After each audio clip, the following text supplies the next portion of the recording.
My name is Jeff Fair. I have a PhD in Material Science and Engineering from the University of Minnesota. I have a BA in Physics from Brigham Young University.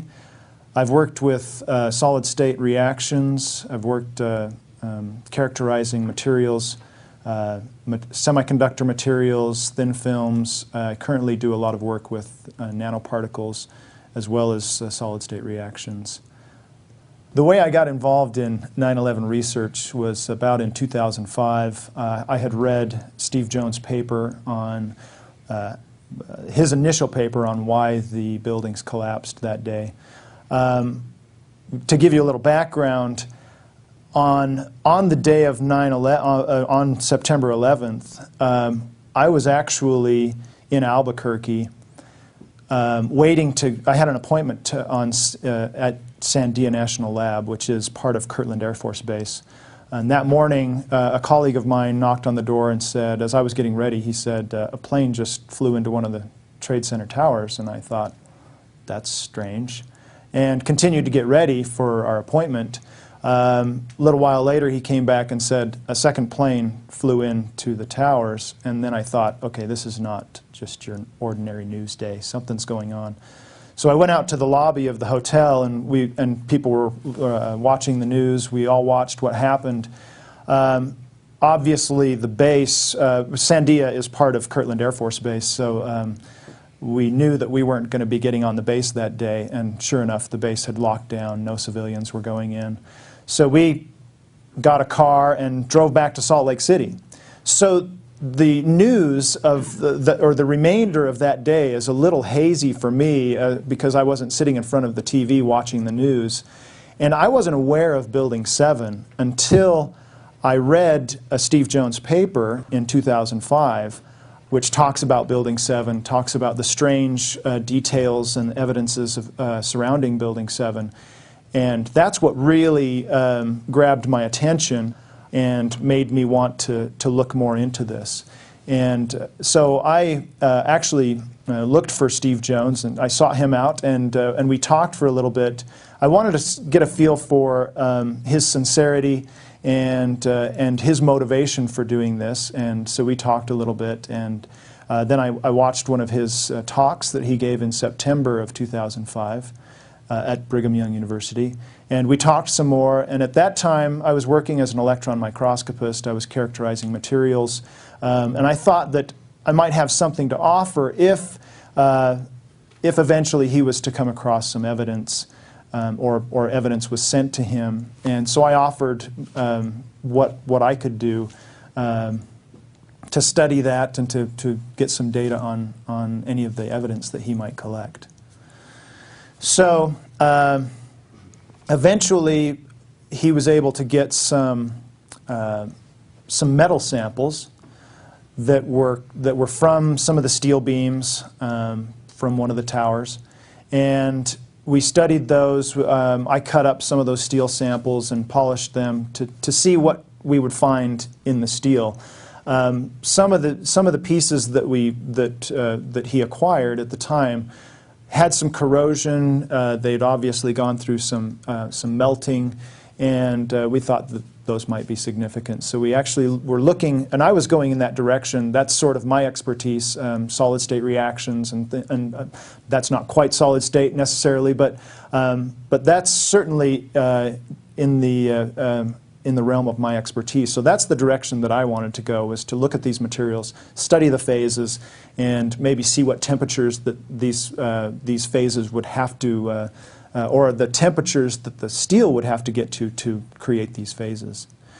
And then around 2006, I believe it was,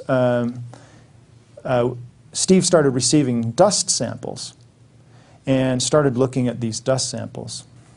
So the study of the metal samples turned up different phases. I did obviously see the steel phase and iron oxide phases. We did find an iron sulfide phase as well as an iron silicate phase. Looking at all the phases, I came to the conclusion that in order to create these phases, we'd have to reach a minimum of about 1100 degrees C. So that was some preliminary work that we did with these steel samples that, or the steel evidence that Steve was able to get from various people. In fact, one of the samples came from Clarkson University. Some of the steel beams had been sent out to Clarkson College, and they were going to build a monument with these, and there was a lot of debris that was sent with the beams, and some of that evidence came from that debris as well as coming directly off of the steel columns. So that's where these initial samples came from. Obviously, it required polishing these pieces of steel and then putting them in the electron microscope to find, and using X-ray analysis to find the chemistry. I used diffraction to determine the phase or the structure of the phases along with the chemistry. And then in that way, we were able to determine the phases that were in the steel or in these pieces of steel that had been corroded or melted, whatever the process they had gone through. That's what we were trying to determine by looking at the phases. So again, we found that the phases that were there probably would require about 1100 degrees C. And that didn't entirely wrap up that part of the study, but that was pretty significant findings. So the question became, how do you get to those temperatures? Obviously, the question of how do you get to 1100 degrees C is significant because you don't get to those temperatures with scattered office fires or even jet fuel-fed office fires. You get to maybe half that temperature. So that question of how do we get to 1100 degrees C, that became fairly important to me, and one of the things that obviously made me more motivated to look further into this.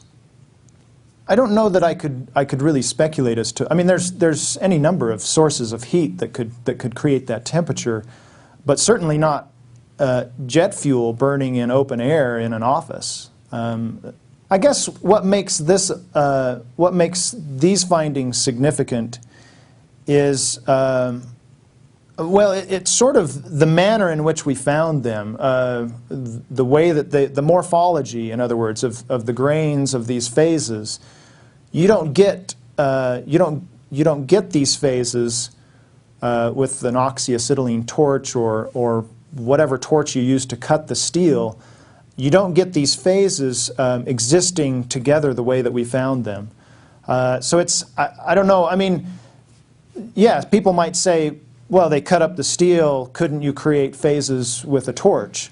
Yeah, you probably could. I'm not going to deny that. I mean, that's, and if that's what, if that ends that investigation, then I think what has to happen is you have to be able to take a torch and show that you can create these phases. And so far, nobody's done that. So I don't know. I'm not going to say that you can't do that.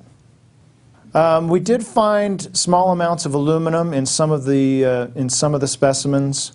More significant probably was the sulfur content that we found. In fact, in one piece, I found a pore in the steel that had pure sulfur embedded in the pore, which I thought was very strange. And so that's when I really started looking for sulfur and finding it in more abundance in some of these phases. So then, of course, the next question is how do you get the sulfur in these pieces of steel or in the debris? And that question is unanswered. There are possibilities for sulfur. I mean, any number of possibilities. There's a version of thermite called thermate, which has sulfur in the thermate and what the sulfur does is it's sort of like salt on ice. It creates a eutectic temperature, so it lowers the melting point of steel, and in that way it can cut through the thermate can cut through the steel or melt the steel more quickly than regular thermite. The finding of aluminum in these steel samples, or what used to be steel samples, also supports the theory that thermite was used to melt the steel. I would certainly love to get an official sample of the steel that we know came from a large piece of the steel. This was actually done by Jonathan Barnett. He was contracted with FEMA or by FEMA to do this, and he actually took some of the steel members and cut them up, and he selected some very significant pieces of steel. He found ones that had oxidation or sulfidization of the steel members. Some of them looked like they'd been vaporized, certainly melted, and he cut up portions of that steel at that point, or at the locations where he saw the sulfidization.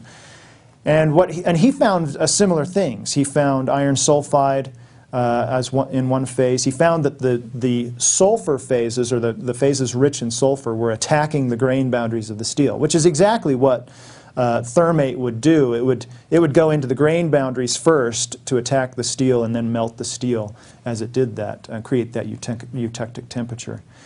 His findings were significant in that he originally started with steel from Building 7, and his question was then, do we find the same things happening in steel from Buildings 1 and 2, Towers 1 and 2? And the answer to that was yes, they found very similar things to what they found in the steel of Building 7.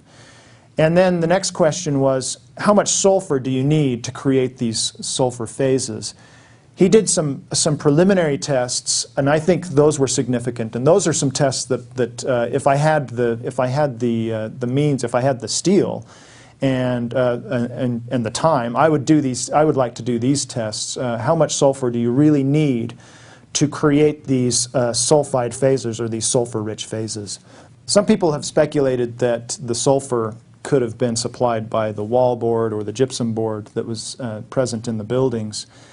And I believe that's calcium sulfate, so it is a sulfate-rich phase. However, in order for that to happen, in order for you to get sulfur out of the wallboard, you've got to heat up the gypsum board to high enough temperatures to dissociate the calcium from the sulfur. And then you'd have free sulfur and be able to, and then the sulfur could then attack the steel, attack the iron phase or the steel, and create these sulfide phases which go into the grain boundaries. But again, you've got to get extremely high temperatures to dissociate those two things.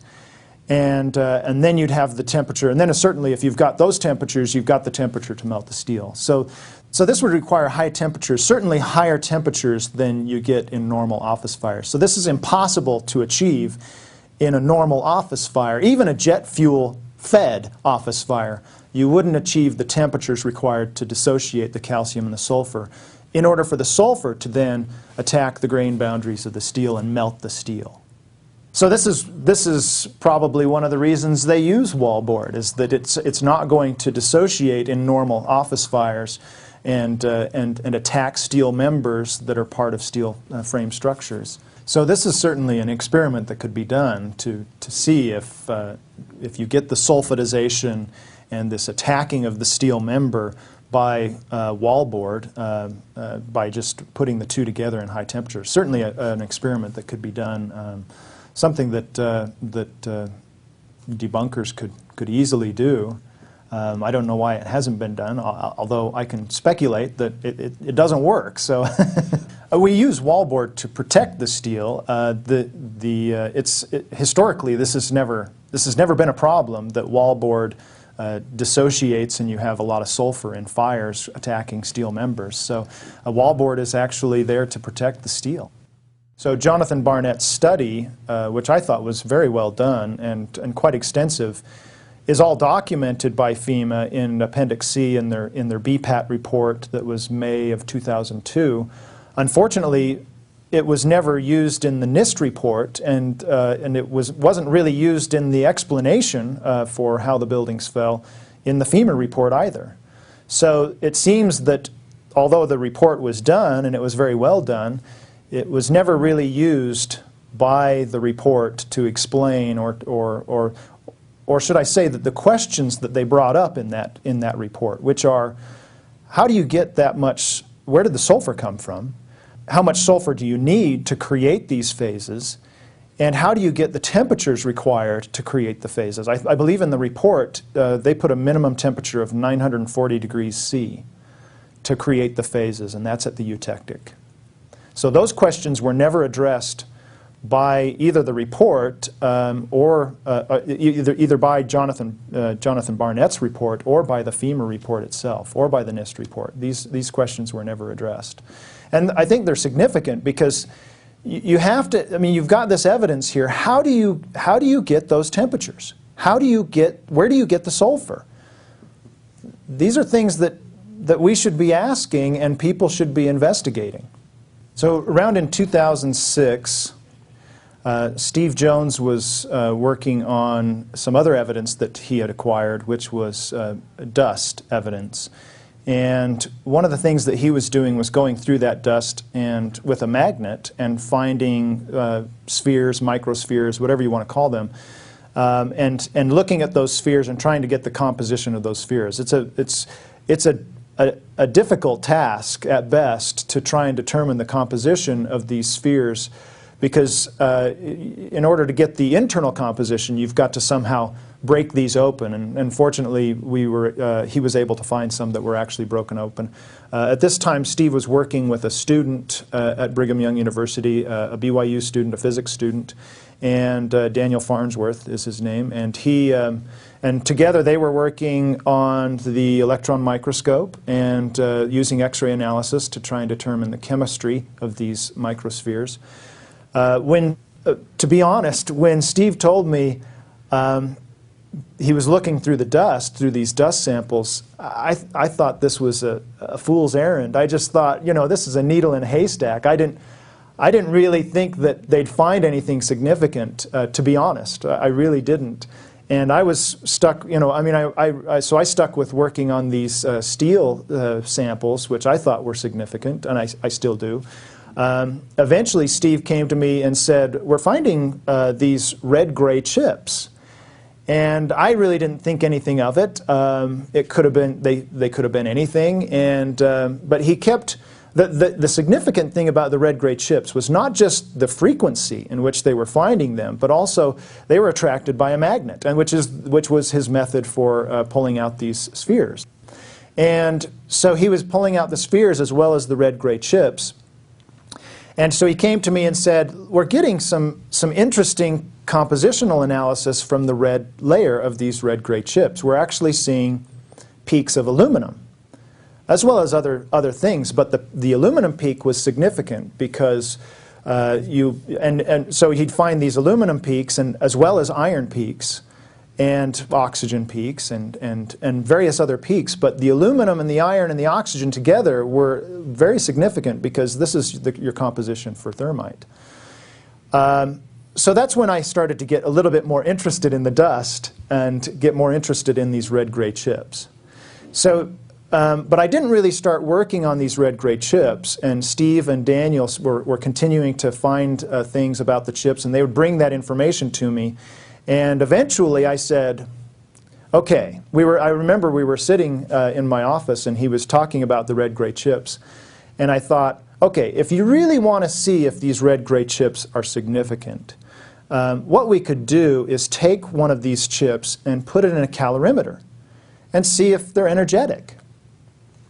And at that point Steve was saying, well, how do we find a calorimeter? Who's got a calorimeter? So I found a lab that had a calorimeter that we could use. It's a DSC, differential scanning calorimeter, and learned quickly how to use the calorimeter and how to calibrate it and make sure that we were doing everything properly. I actually had somebody that really uses it a lot there with me as I conducted these experiments.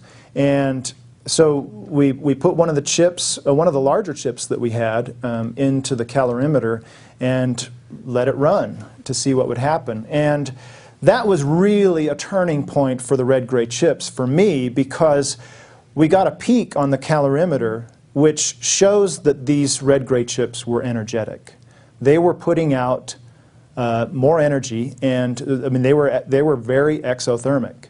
And the width of the peak was also significant because it showed the power that the chips had, and so that was really the turning point for the red-gray chips. And that's when I got very interested in the red-gray chips and joined them in their study of the red-gray chips and really took off with that. So that was, but the significance of the calorimeter cannot be understated here.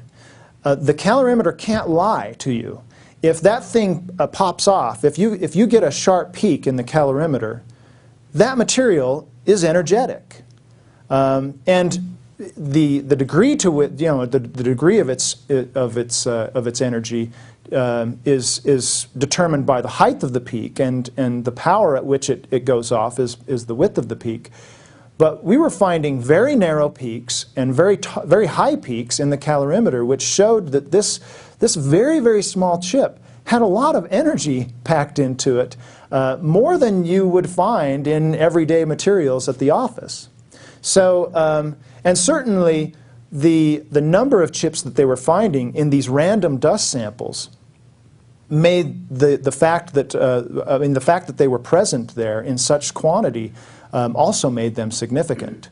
So it wasn't an anomaly. It certainly wasn't an anomaly because we were getting multiple dust samples from multiple individuals who had no connection with each other, had no connection to Steve or myself, and they're sending us these dust samples, and every one of the dust samples was showing red-gray chips, and they were. It was striking in their similarity. The paper that we wrote about the red-gray chips, you can actually see we've taken images of these photographs of these red-gray chips to show these things are so similar we couldn't ignore these red-gray chips any longer, and that's where the paper really took off. That's where the data for the paper really took off. Some have speculated that the red-gray chips are just paint. I haven't seen any studies of paint by those that are speculating this. We did our own study of paint in the DSC and found that the paint will eventually burn up and turn to ash, but it certainly doesn't give you an energetic spike in the DSC. So we actually did some experiments to compare the elemental composition of primer paint from the Trade Center steel that was taken off of one of the beams in the Clarkson College beams. But it was taken from one of the beams used in the World Trade Center, and the chemical composition did not match that of the red-gray chips. So we know that it's not the primer paint that was on the steel. So once the chips were ignited in the DSC, we then looked at the residue or the remnant of those chips in the microscope again, and we did find very, very small spheres that were similar to the microspheres that Steve was finding in the dust samples. Smaller on average, but still very similar in composition and in look of the microspheres that Steve was finding. So one of the things that I'll just mention briefly, or maybe not so briefly, about the paper that was written that compiled all of this data from the red-gray chips. The first thing that we wanted to do was to establish that all of the chips were similar, and that and when I say all of the chips collected from the different dust samples that were collected from different areas in Manhattan, from different individuals who are not associated. So once we collected different chips from the different samples, we then took photomicrographs as well as looking at them in the scanning electron microscope, and then compositional analysis of both the red layer and the gray layer. And all of these things showed that these red-gray chips are the same. The compositional analysis of the red layer was the same. The compositional analysis of the gray layer was the same. Their appearance and cleavage habit or microstructure appeared the same. All of those things appeared the same. Then we ran multiple samples through the DSC, the differential scanning calorimeter, and found that they behaved almost identical. The peak heights were very similar. The location of the peaks were exact. And so once we were able to establish that these things were all the same, that's when we were able to then, with more confidence, try and determine what these things really were. And so now what we have is from the composition of the red layer, we have an aluminum peak, we have a silicon peak, we have the iron and the oxygen, as well as other peaks. And one of the things that we did to ensure that we weren't getting surface contamination was we just took some of these chips, which are very, very small, by the way, and under a microscope we were able to cleave these chips or break them in half and then study the fresh or the broken surface so that we weren't getting surface contamination.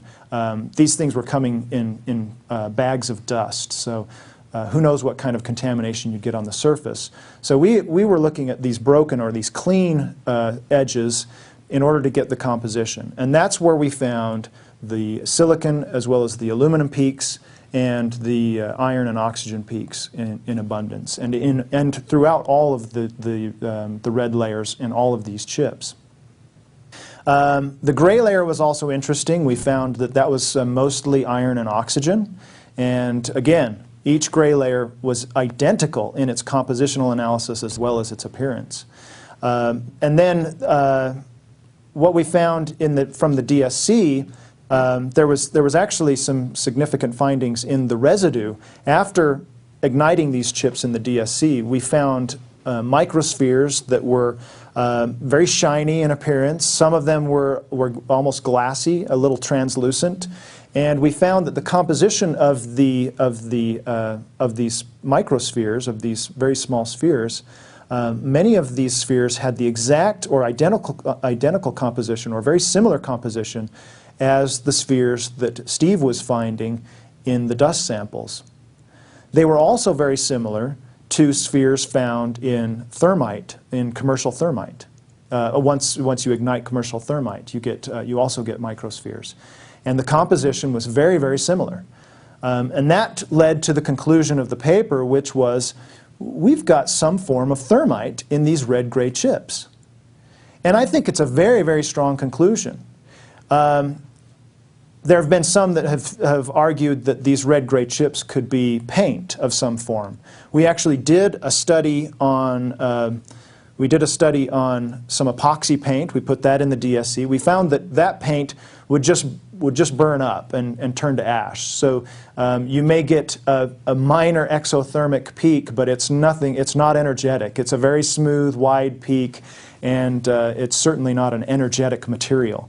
As part of the residue of the paint that we ignited in the DSC, the actual paint, it was basically ash. There were no microspheres found in the paint sample that had been ignited in the DSC. We also took paint that came off of the WTC steel and looked at that in the SEM and did a compositional analysis of that and found that it was not similar to the red-gray chip or the red layer of the red-gray chips. So it wasn't, the red-gray chips are not the primer paint that was used on the WTC steel.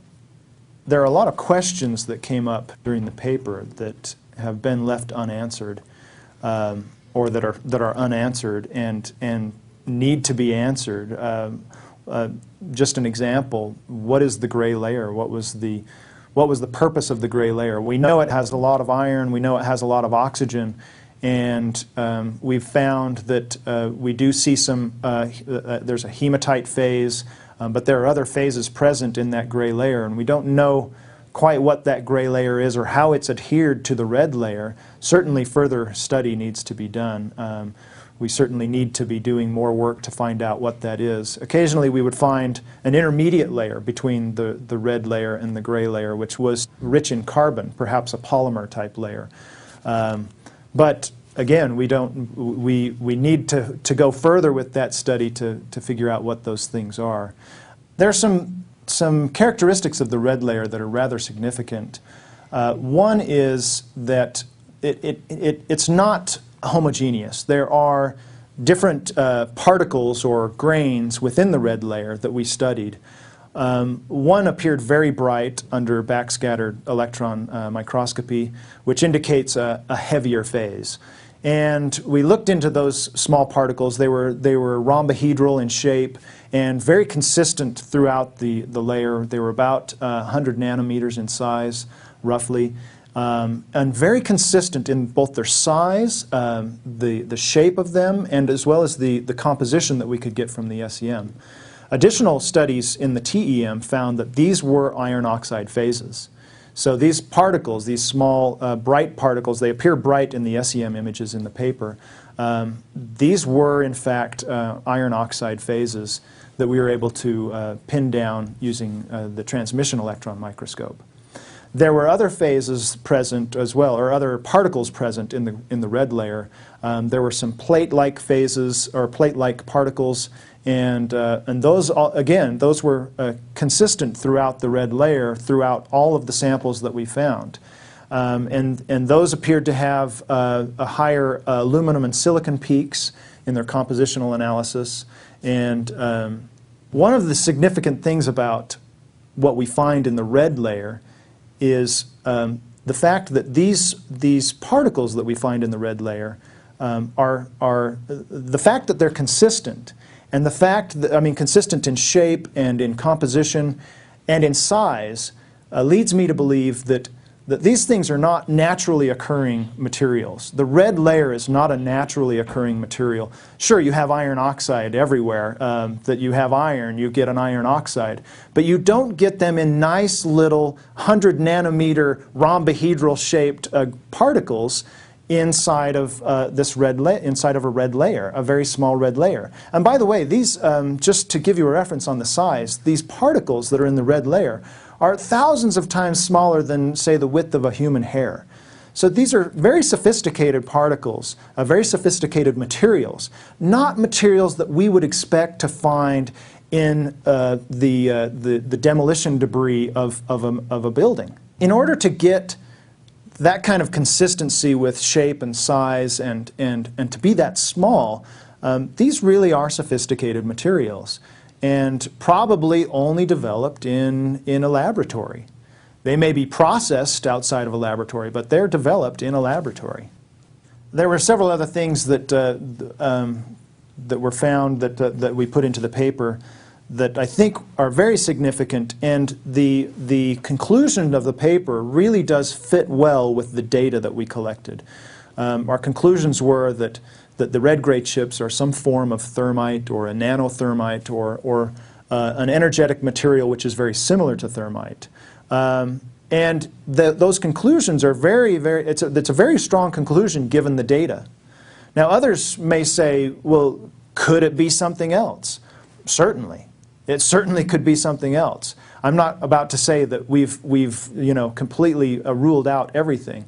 But the conclusions we made in the paper are very strong given the data. If there's another possibility, that's something that somebody can come forward with using the same very stringent scientific method that we used in this paper, and publish that, and they'll find, I can guarantee they will find that our work is completely reproducible. If you find other red-gray chips, they will look and have the same composition and the same behavior in the calorimeter as the red-gray chips that we found.